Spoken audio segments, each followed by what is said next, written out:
very, very honored to have Bill White join us. Bill has not joined us for a while now, and I just say this because of the younger people that listen all across the country, and I don't think they knew who Franklin Roosevelt was, so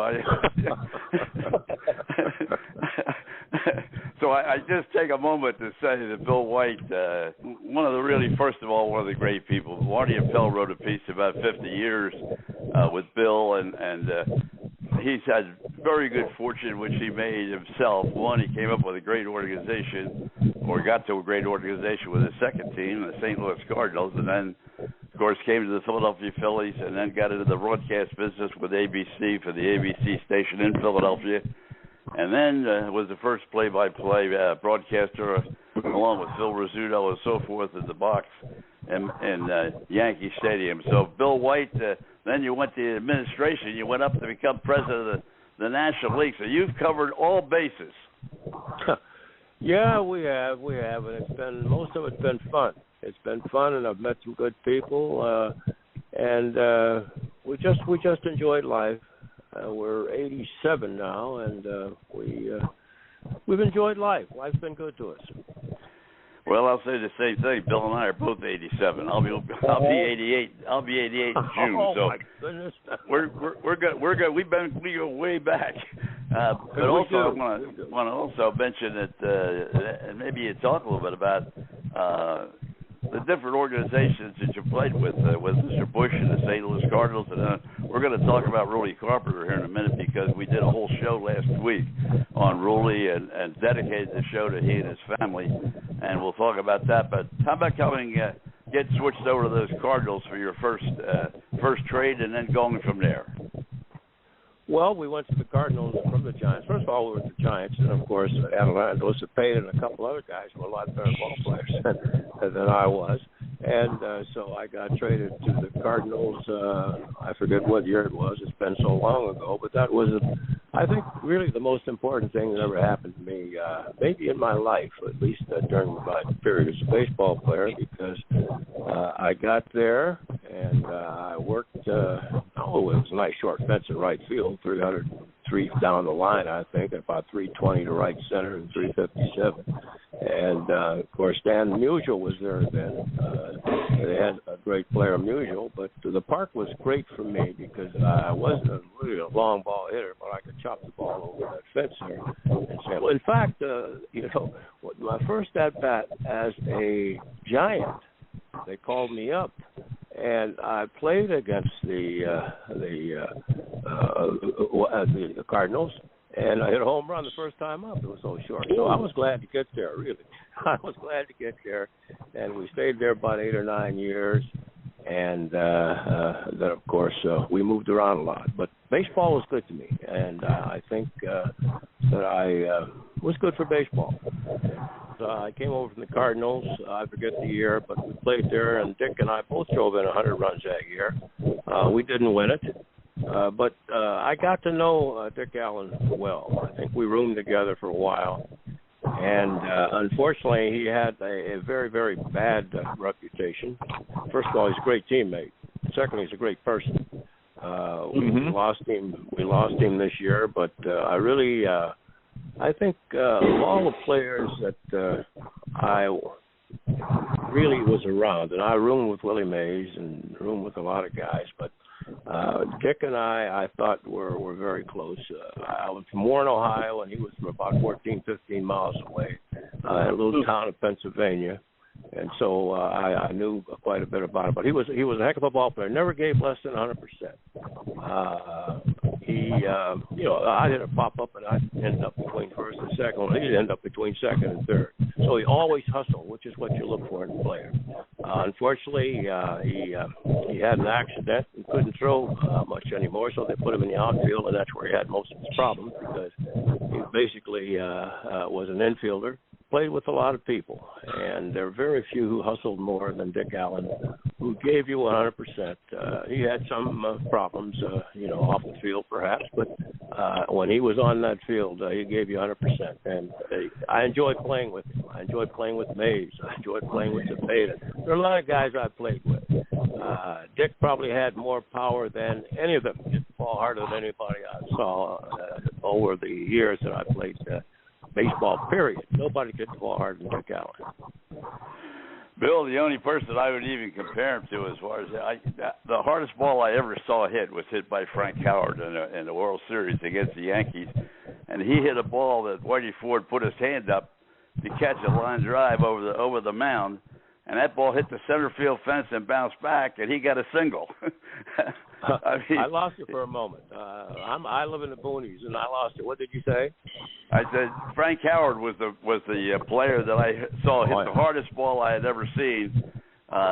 Hit off Whitey Ford in the World Series, and it went over Whitey Ford's head. He just flinched and put his hand up, hit the center field wall, and it turned out to be a single. Oh, my goodness. Well, Howard's a Buckeye, too. You know, he played down Ohio State. Bill, let me ask you this, and we're going to just touch on it. I want to get the ruling for a minute. But you and I chatted the last time you were on the show, is just before the Hall of Fame voting, and you mentioned that and I know that you're a strong advocate. I don't want to get into any of the reasons why or not that he's not in the Hall of Fame, but I know you were a strong advocate then. You've been a strong advocate, and it's a little disappointing when you look at the numbers that he didn't get in. Yep, that is true. Hopefully, unfortunately, we lost him this year. You're talking about Dick Allen, right? Yeah. And but hopefully, at some point, he will be recognized for what he did in baseball on the field. There have been a lot of players that maybe had a problem or two off the field, and they've been there in the Hall of Fame. And right. I'm sure that many people know and have read about what Dick Allen may have done off the field or whatever, but it only affected Dick Allen, didn't affect anybody else, and it certainly didn't affect his play on the field. I've never seen anybody hustle as much as Dick Allen. He had the accident, and then obviously he couldn't play third anymore. He had to go to the outfield, but he was a good man. I roomed with him for about a year or two, and I have nothing negative to say about Dick Allen. He hustled. He played hard. Once in a while he didn't show up. I don't believe that some managers knew how to handle him. And that your manager has to know how to handle star players with the guys who have the ability of a Dick Allen. And I'm sure there were players in the past that we talk about that had a lot of fun playing, and they didn't get the attention that Dick Allen got.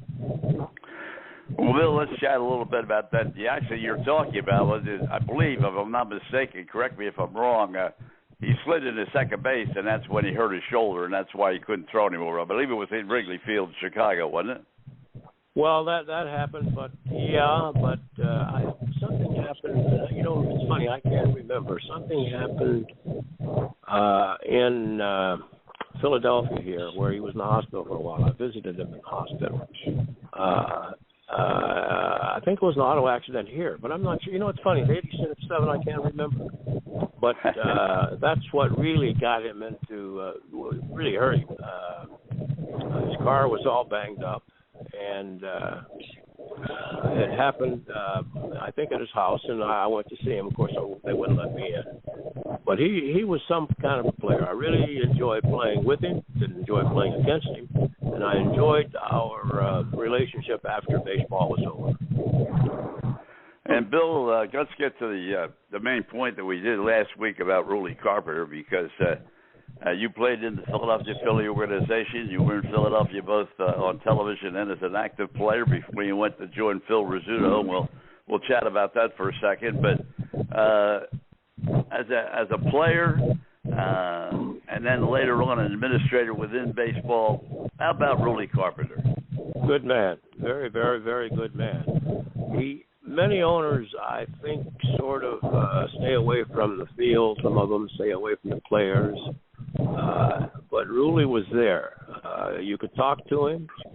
You can open up with him, talk anything with him, and you felt that he listened, and you felt that you were going to. First of all, he respected everybody. He's just a very, very, very good person, and I played in Philly, about 3 years. I had a good first year, and then I snapped my Achilles and hung around for 2 years. But one of the best people very, very best people I met while I was in Philly was Rudy. And you could talk to him. He listened, and you had a great amount of respect for him. I know you did a little radio work on Samuel Wex in St. Louis while you were still there, and then, of course, had the opportunity to go to Channel 6 in New York, which was the ABC affiliate. In fact, at that particular time, it may have been the number one ABC station in America, and you had a chance to do some work there. But how about when you got to New York and they said, we're going to give you an opportunity, and they put you in the radio booth and TV booth, and Phil Rizzuto walked out on you, and you'd never broadcast a game before. Never broadcast a game. I always remember that. I think we're playing Baltimore down in Miami or someplace. I flew in, got off the plane. Marty Bell picked me up, took me to the ballpark, and introduced me to Phil. And all of a sudden, Joe DiMaggio shows up, and Phil says, Right. "Hey, White, you take the mic." He went and talked to DiMaggio, and the Baltimore Orioles. I think we were playing the Orioles. The guy hit a home run. And here I am at the mic, never doing play-by-play. I just said, "Uh-oh." Well, that's as good as holy cow. You're right. You know what? I Well, should have yeah. used that later on when I really got to be a decent broadcaster. Somebody hits a long drive, maybe a Yankee hits a long drive, I'll say, "Uh-oh." Well, last question. You stepped up from player to broadcaster to president of the National League. We'll wind it up with this. How did you like being an administrator? Well, it was a good experience for me. It was a good experience. First of all, I had great people there working with me. I won't say for me, but working with me, and that's important. And Bart Giamatti was a great person, and we helped each other. Bart knew a lot about administration, and I knew a lot about the game. And it's amazing. He'd come up and he'd spend 15, 20 minutes or more sitting and talking to me about baseball and about rules, about different things, and about life. I love Bart, and I really, really, really was upset when we lost him. But a lot of people helped me. I couldn't probably remember all of them who were up there, but basically I think it was Giamatti and the people with whom I worked, who had been there for years, really, really took good care of me. And fortunately, I didn't make too many mistakes there. And, we made some pretty good decisions when we expanded in the National League, and we made some pretty good decisions when we didn't let the American League run over us financially. Well, I tell you, you've had a great career. You're only 87. I'm only 87. We got another. I've seen my kids graduate from college, and my grandkids graduate from college, and now my great grandkids. I tell them if I get to see them graduate from 8th grade, I'll be pretty happy. But I want to thank you as always, Phil. It's terrific to have you with us, and we try not to keep you too long because I know it's past your bedtime now, 8:30.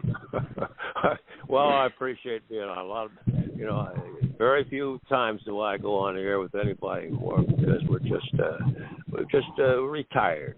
So I appreciate you asking me to come on.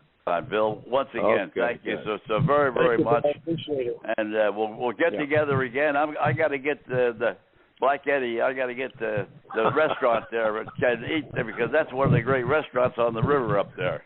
Yeah, you got it. So Thank you for between having me Point on. Pleasant and Upper Black Eddie, we got you covered.